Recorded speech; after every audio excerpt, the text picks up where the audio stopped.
You lead a team and every week you're swamped with data, but which numbers truly drive your success? What if tracking just 3 metrics could transform your leadership effectiveness?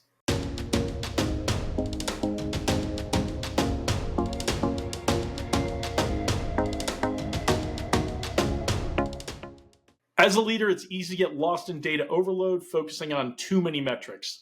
The right metrics provide clarity, direction, and actionable insights. Today, we're going to talk about 3 key leadership metrics that will keep you on track and keep your team aligned. First metric we're going to talk about today is a team productivity metric. We want to measure the output versus our goals. We want to track how much of our team's work is directly contributing to strategic objectives.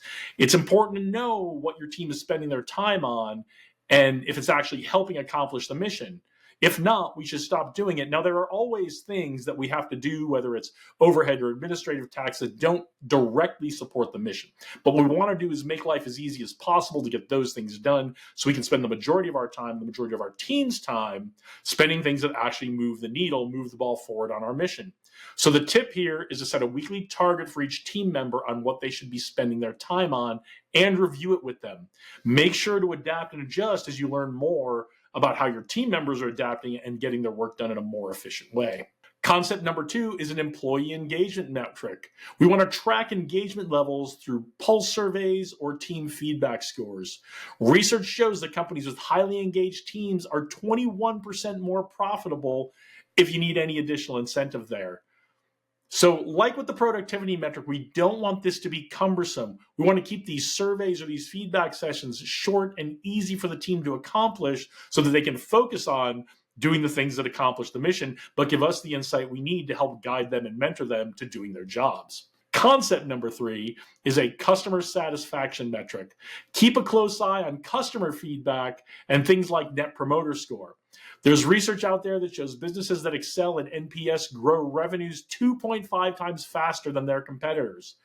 Review that customer feedback weekly and share those insights with your team. That's really the most important part. We want to share those insights with our team to drive continuous improvement. Let them figure out how to improve based on the feedback and guide and mentor them to do that. So now you've got 3 more techniques to measure your team's success.